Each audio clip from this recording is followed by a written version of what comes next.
Hello প্রিয় বন্ধুরা, কেমন আছো? আশা করি সকলেই ভালো আছো। আবারও চলে আসলাম নতুন একটি গল্প নিয়ে। গল্পটি শেষ পর্যন্ত শুনলে তোমাদের দাঁড়িয়ে যাবে। অঝোর ধারায় বৃষ্টির নামে কল কল করে নিচে পড়ছে। বৃষ্টির সাথে মানুষের অনেক মহব্বত আছে, একটি আকর্ষণ আছে।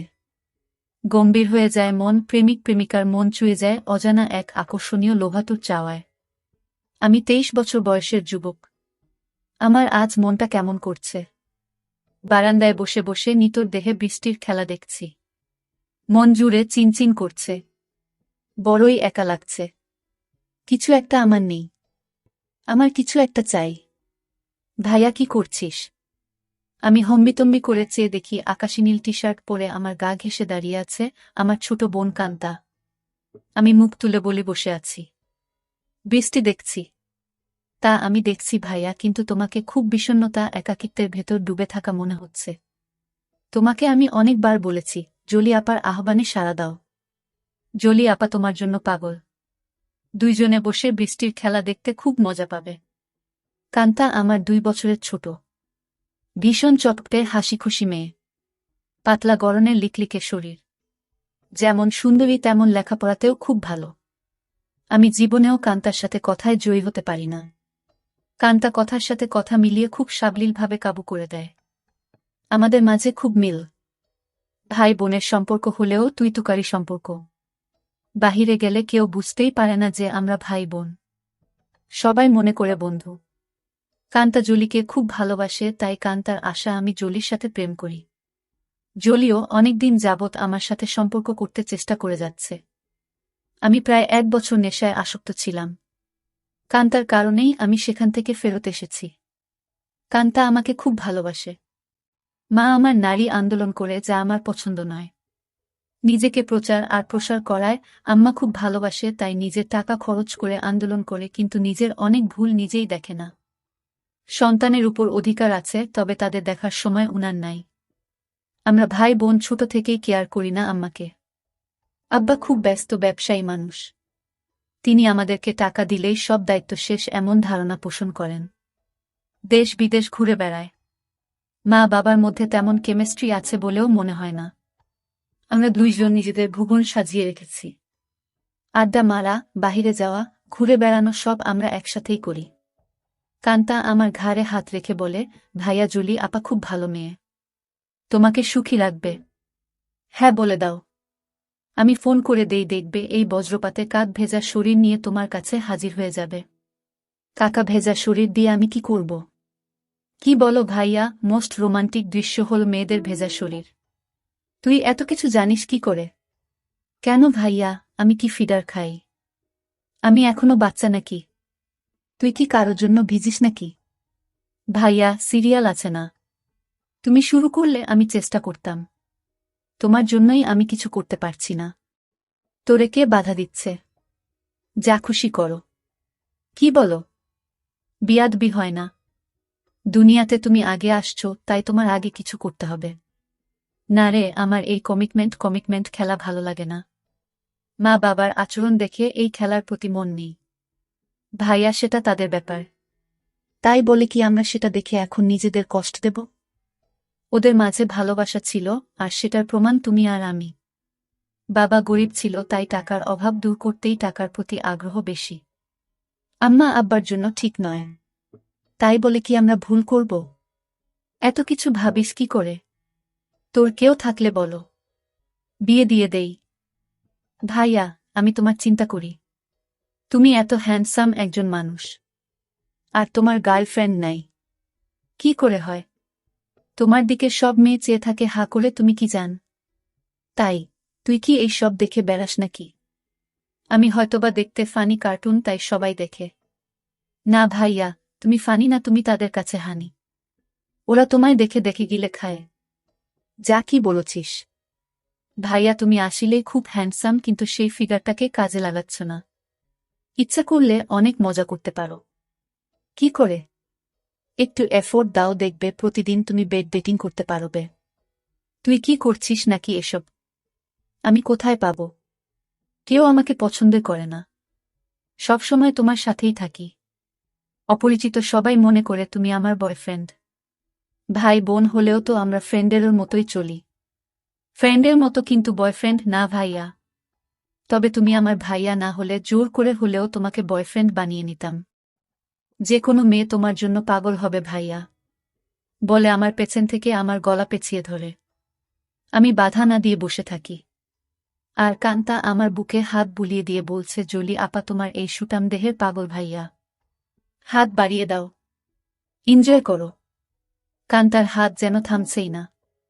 আমার শরীরে তৈরি হচ্ছে এক ধরনের কেমিস্ট্রি। চোখ বন্ধ হয়ে আসছে আরামে। আমি হাত ধরে ছাড়ানোর চেষ্টা করে বলি, কিরে তোর কি হয়েছে?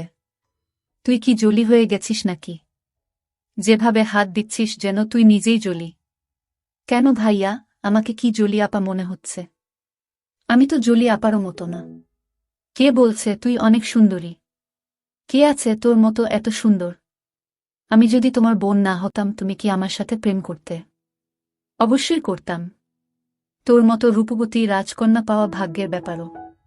কান্তা চট করে আমার সামনে এসে বসে আমার দুই পায়ের ফাঁকে আমার দিকে চেয়ে থেকে বলে, ধন্যবাদ ভাইয়া, তোমার কাছ থেকে কমপ্লিমেন্ট পেয়ে আমি অনেক খুশি।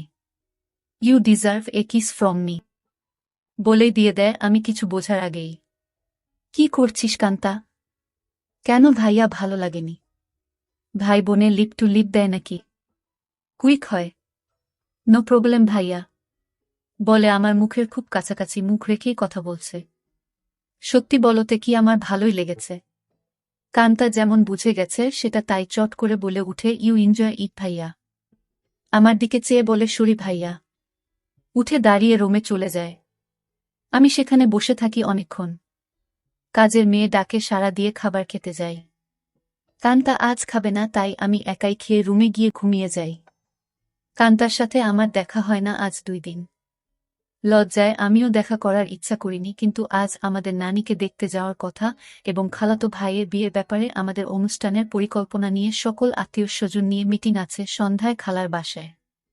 কান্তার মোবাইলে টেক্সট দিয়ে আমাকে জানিয়ে রেখে বলে সে খালার বাসায় চলে যাবে, যেন আমি মিস না করি, কিন্তু নানির বাসায় সে যাবে না। আমি নানির বাসা থেকে খালার বাসায় গিয়ে দেখি সবাই বসে আছে। আমাদের মিটিং শেষ করে রাত 12। একটা হোভার ডেকে বাসায় আসি। প্রায় সবাই গাড়ি নিয়েছিল, কিন্তু কান্তা কারো লিফট নিতে নারাজ। বাসায় এসে যার যার রুমে চলে যাই। আম্মা জানতে চাইল মিটিং কেমন হলো এবং আমরা কি করব। আমরা দুইজনই কালকে বলবো বলে বিদায় নিই। আম্মা শুধু বলল, আগামীকাল আমরা কক্সবাজার যাব, তোরা কি যেতে চাস নাকি? আমি বললাম না। কান্তা জবাব না দিয়ে চলে যায়। আব্বা আম্মা দুপুরের ফ্লাইটে কক্সবাজার চলে গেলে আমি আর কান্তা বাসায় বসে আছি। তখন কান্তা বলে, ভাইয়া চলো আজ আমরা বাহিরে ডিনার করি। আমি রাজি হতেই কান্তা ধন্যবাদ দিয়ে কাজের মেয়েকে বলে, আমরা রাতে খাবো না আজ। তুই ইচ্ছা করলে ছুটি নিতে পারিস। কালকেও আমরা থাকব না। আমাদের আগেই কাজের মেয়ে চলে যায় তার স্বামীর বাসায়। আমরা বিকালে বাহির হই ডিনারের জন্য। কান্তা ইচ্ছা করে খুব সুন্দর একটা ড্রেস পরে। দেখতে খুব সুন্দর লাগছিল। ড্রেস দেখে কেউ বলবে না আমি তার ভাই। ভাইয়ের সাথে ডিনার করতে যাচ্ছে। কান্তার চেয়ে থাকা যেন আমার ভালো লাগছে না। কি যেন সে বলতে চায়। কি যেন লুকিয়ে আছে কান্তার ভেতরে। ভাইয়া, তুই আমার প্রতি রেগে আছিস। সেটা কিন্তু একটা ফান ছিল। কেমন করে যেন একটু বেশি হয়ে গেল, তাই না? সরি ভাইয়া, বাদ দে সেই কথা। আমরা তো ভাই বোন, কিন্তু বন্ধু বটে। আমরা ডিনার করে রাত 10টায় আমরা বাসায় চলে আসি। কান্তা ড্রেস চেঞ্জ করে নিচে টিভি দেখতে আসলে দেখে আমি বসে আছি। ভাইয়া, চেঞ্জ করে আস, মুভি দেখব। আগামীকাল কয়েকজনকে ডেকে নিয়ে পার্টি দেব। কি বলো? বেশি না। তুই যাকে ইচ্ছা বলে দিস আসতে। আমি রাজি। যেন ওসব জিনিস না আনে। আমি একটা শর্ট পরে নিচে এসে একটা হিন্দি মুভি দেখছি। কান্তাও শর্ট পরা। মা বাবা না থাকলে আমরা প্রায় সময়ই তা পড়ি। অনেকক্ষণ কান্তা কোনো কথাই বলেনি। অন্য সময় মুভি পছন্দ না হলে বা সাউন্ড বেশি কম নিয়ে ঝগড়া করে। আমি প্রথম কথা বলি, কিরে কান্তা, কফি খাবি? দাঁড়াও ভাইয়া, আমি বানিয়ে নিয়ে আসি। বলে কিচেনে চলে যায় এবং কেটলিতে পানির সুইচটা দিয়ে অপেক্ষা করে। আমিও গিয়ে পাশে দাঁড়াই আর বলি, তোর মন খারাপ নাকি? কিছু তো বল। না ভাইয়া, আমার সেই ভুলের জন্য খারাপ লাগছে। কি যে বলিস, কি হয়েছে? আমি কিছু মনে করি নাই। ভালোই লেগেছে। ভালোই লেগেছে কথাটা বললাম কারণ কানটা যেন সহজ হয় একটু। তোমার ভালো লেগেছে? তা আমি তখনই বুঝেছিলাম। কফি নিয়ে আমরা সোফায় পাশাপাশি বসে টিভি দেখছি। কান্তা আমার গাড়ে মাথা রেখে বলে, ভাইয়ে তুমি আম্মা আব্বাকে বলে আমাকে বিয়ে দিয়ে দাও। এত তাড়াতাড়ি বিয়ে করতে চাস কেন? আমি না ভাইয়া, তুমিও করো। আমাদের তো আর লেখাপড়া করে চাকরি করতে হবে না। তাহলে এনজয় করি। কি বলো? দেখলে না তুমি আমার সাথেই কি মজা পাইলে। ভাবি হলে তো আরো পেতে নাকি? কেন? ভাবির কি দুইটা মুখ? আলাদা মজা লাগত। আরে না ভাইয়া, মুখ একটা, জিহবা একটা ছাড়াও মজা লাগার আরো জায়গা আছে। আর সেদিন তুমি আমাকেই ভাবি মনে করে তোমার হাত অন্য জায়গারও খুঁজেছিল।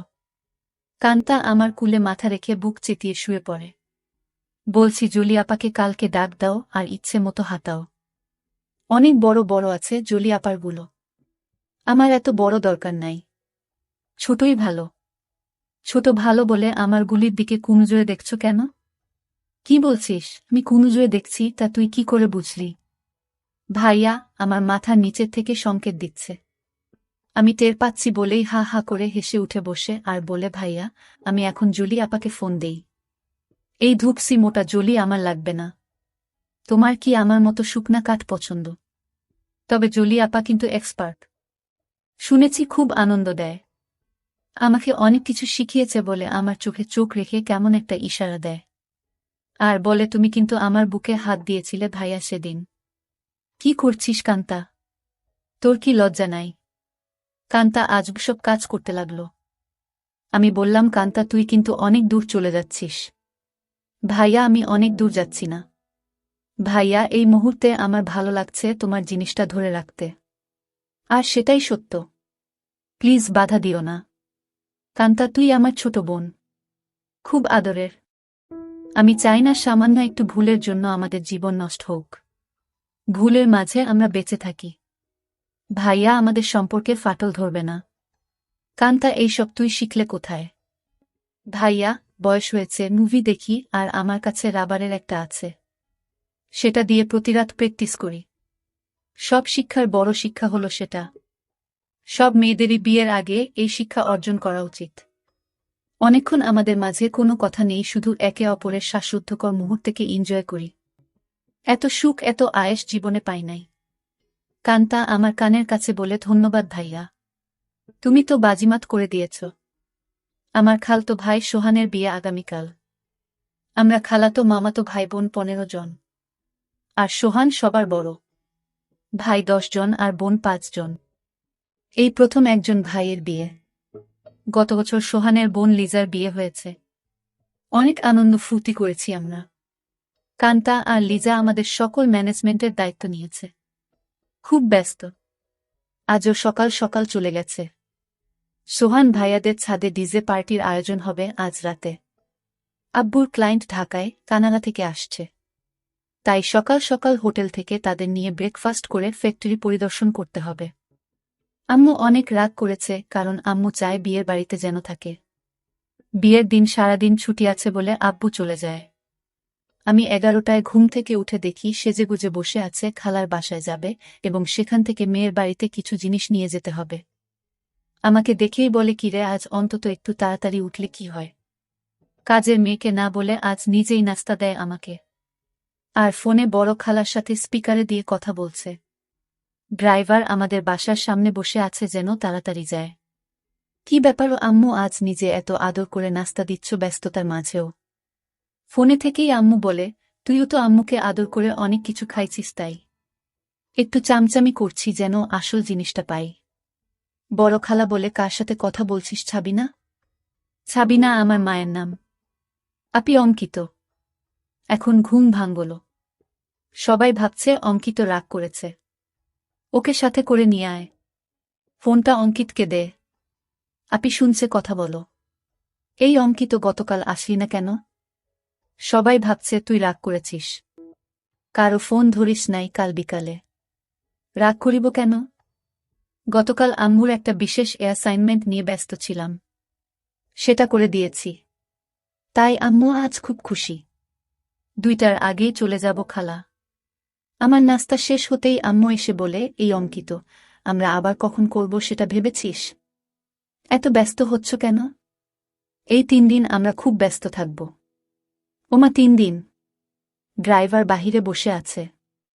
এখন যাও, দেখি সময় করে একটা কিছু করে দিব। কাজের মেয়েকে 3 দিন ছুটি দিয়ে আম্মু বলে, যা তোর স্বামীর সাথে এনজয় করো। 2000 টাকাও হাতে দেয়। শান্তা নামের কাজের মেয়েটা আমাদের পরিবারের খুব ভালো সম্পর্ক। আমরা সবাই নিজের মতোই ভালোবাসি। শান্তা বলে, আমি আগামীকাল বড় খালার বাসায় যাব, কথা হয়েছে। আমি খালাকে বলেছি কাজে সহায়তার জন্য।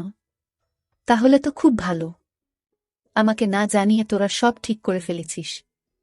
খালা আমাকে চিঠি দিয়ে দাওয়াত দিয়েছে। অনেক কাজ আছে না? সোহান ভাইয়া অনেক ভালো মানুষ, তাই উনার বিয়েতে সাহায্য করতেই হবে। ঠিক আছে, যা। বাহিরে ড্রাইভারকে গিয়ে বলো আমার 5 মিনিট লাগবে। তুইও দাঁড়িয়ে থাক, তোকে নামিয়ে দিব। আমাকে আম্মু বলে, অঙ্কিত একটু উপরে আয় তো তাড়াতাড়ি বলে সিঁড়ি দিয়ে চলে যায়। আমি উপরে যেতেই আমার বলে, অঙ্কিত যেতে মন চাইছে না, তোর সাথে এনজয় করতে মন চাইছে। এখন যাও, কথা দিলাম আজ সন্ধ্যায় কিছু একটা করে দিব। সত্যি দিবে তো, নাকি জোয়ান মাইয়াদের পেয়ে আমাকে ভুলে যাবি? আমার শিরায় শিরায় আগুন জ্বলছে। কথা দিলাম ডার্লিং। আজ অনেক দিন পর আমার শখের বাইকটা বাহির করে ঠিক সময় খালার বাসায় পৌঁছে যাই। বাড়িটা খুব সুন্দর করে সাজিয়েছে। গুলশানে এমন 3 তলা বাড়ি আর সামনে পেছনে বাগানওয়ালা বাড়ি খুব কম। এক পাশে বাবুর্চিখানা বানিয়েছে, সেখানে মিতু আপা দায়িত্বে। যার যা দরকার মিতু আপা অর্ডার করে। আমাকে দেখেই বলে, এনিথিং স্পেশাল লাগবে? না আপু, সবার স্পেশাল থেকে একটু একটু করে চেকে নিলেই আমার হবে। ভেতরে ঢুকেই কান্তার সাথে দেখা। ভাইয়া এসেছিস? চল উপরে যাবি, ছাদে আয়োজন কেমন হয়েছে দেখবি, বলে টেনে উপরে নিয়ে যায়। সাথে সাথে অনেকেই যায়। খুব সুন্দর হয়েছে। পার্টি কখন শুরু হবে? 6টার সময়, 12টায় শেষ। কান্তা সবাইকে বলে, এই তোরা সবাই নিচে যা, খাবারের কি খবর দেখো। আমি ভাইয়ার সাথে একটা সিক্রেট কথা বলে আসছি। নিশা রাগ করে বলে, এক বাসায় থাকো, সিক্রেট কথা বাসায় বলে আসতে পারো না? যা পাকনামি করবি না। যখন আসছি ভাইয়া ঘুমাচ্ছিল। এই সিক্রেট কথাটা না বললে কাজে মন দিতে পারছি না। কান্তা আমাকে এক কোনায় নিয়ে বলে, কি খবর মাই হিরো? রাতে টায়ার্ড ছিলে তাই বলে কি দরজা বন্ধ করে ঘুমিয়েছিলে? সকাল থেকে ছটপট করেছি, জানি তুই ডিস্টার্ব করবি তাই বন্ধ করে দিয়েছিলাম ভালো ঘুমের জন্য। ভাইয়া, আমরা 1 বোতল শরাব নিয়ে আসছি, রাতে খাবো। খাবি নাকি? দেখা যাক। কান্তা মুচকি হাসি দিয়ে চলে যায়।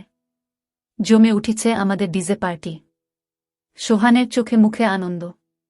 3 বছরের প্রেমিকা তিন্নি বউ হয়ে ঘরে আসছে।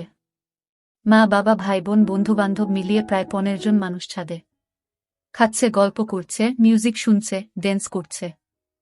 আমার কাছে এই সব আনন্দ খুব বাড়াবাড়ি মনে হচ্ছে। অর্থা টাকা পয়সা নষ্ট।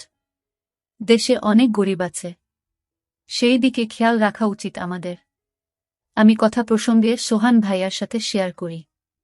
সোহান ভাইয়া উঠে দাঁড়িয়ে মাইকের কাছে চলে যায় এবং মাইক হাতে নিয়ে বলে, লেডিস অ্যান্ড জেন্টস, আমার ছোট ভাই অঙ্কিত এইমাত্র আমাকে বলল ওর কাছে এই পার্টি খুব বাড়াবাড়ি মনে হচ্ছে। অর্থা আমরা টাকা পয়সা খরচ করছি। অঙ্কিতের কথাটা আমার ভালো লেগেছে। আমি আমার ব্যক্তিগত ফান্ড থেকে 5 লক্ষ টাকা আমার খালা ছাবিনার মাধ্যমে গরিব অসহায় মহিলাদের সাহায্য করব। সবাই হাত তালি দিয়ে সোহান ভাইয়ার চেয়ে আমাকেই বেশি ধন্যবাদ জানায়। আম্মু আমার কাছে এসে বলে, অনেক খুশি হয়েছি। আরও বেশ কয়েকজন এই ফান্ডে দান করেন। প্রায় 30 লক্ষ টাকার প্রমিস হয়। আম্মু মাইকে গিয়ে সবাইকে ধন্যবাদ জানিয়ে বলে, কি করে সঠিকভাবে এই ফান্ড ভালো কাজে ব্যবহার হয় সেই জন্য অঙ্কিত সোহান আমার সাথে কাজ করবে। সোহান ভাইয়া আমাকেই দায়িত্ব দিয়ে দেয় যেন আম্মুর সাথে কাজটা সঠিকভাবে করি। আম্মু আবার আমার কাছে এসে বলে, আর দেরি সহ্য হচ্ছে না। আম্মু পাগল নাকি তুমি? কান্তা আমাদের পাশে এসেই বলে, কি খবর ভাইয়া? আম্মুর নতুন পার্টনার হয়ে গেলে। আমি কান্তাকে বলি, তুই ইচ্ছা করলে আমাদের পার্টনার হতে পারিস। বিনিময়ে কিছু দিতে হবে নাকি? আমাকে কিছু দিয়ে দিস হয়ে যাবে। এই কথাই তো আম্মু বলছিল, আর তুই চলে আসলি। দিয়ে দিব, নিয়ে যেও, পার্টনার হতে চাই বলে চলে গেল। আম্মু আবার বলে, এই অঙ্কিত কিছু বলো না। আমার এখন চাই। এখন কোথায় কি করে হবে? শত শত মানুষ। আমি জানি না, তুই একটা কিছু করো, নয়তো সবার সামনে খুলে ধরব কিন্তু। আম্মু কথা শেষ করতে না করতেই ফোন বেজে ওঠে। আম্মুর খুব ঘনিষ্ঠ বান্ধবীর স্বামী কার অ্যাক্সিডেন্ট করেছে। আম্মুর সাহায্য চায়। আম্মুর পরিচিত হাসপাতালে আছে। ওদের অবস্থা তেমন ভালো না। আম্মু সবার কাছে বলে কিছুক্ষণের জন্য যেতে চায়। সাথে আমাকেও নিয়ে যেতে চায়। সবাই তাড়াতাড়ি চলে আসার কথা বলে দেয়। কান্তা আমার পাশে এসে বলে, ভাইয়া, কি খবর? আম্মু, দেখি তোমাকে ছাড়া এখন চোখে পথ দেখে না। কি ব্যাপার? আম্মু কান্তাকে বলে, তুই যদি যেতে চাস চল আমাদের সাথে। না আম্মু, তোমাদের ডিস্টার্ব হবে আমি গেলে। আমি এখানেই আছি। সোহান ভাইয়া ড্রাইভার আমাদের নামিয়ে দেয় হাসপাতালে। আম্মু ডাক্তারের সাথে দেখা করে বলে, উনি আমার রোগী, আপনারা চিকিৎসা করুন, টাকা পয়সা আমি দেখব। আম্মুর বান্ধবী শিলাকে সান্ত্বনা দিয়ে বলে, চিন্তা করিস না, ঠিক হয়ে যাবে। তোরা কোনো টাকা দিস না, আমি পরে এসে সব ঠিক করব। তোর কাছে টাকা না থাকলে বলিস। সোহানের বিয়ে বাসায় বহু মেহমান আমার জন্য অপেক্ষা করছে। আমি এখন যাই। আমরা একটা ট্যাক্সি করে সোজা আমাদের বাসায় চলে আসি। আমার রুমে ঢুকে আম্মু বিছানায় গিয়ে আমাকে বলে, কই তুই আয়, আমাদের হাতে সময় নাই, মাত্র 1 ঘন্টা সময়।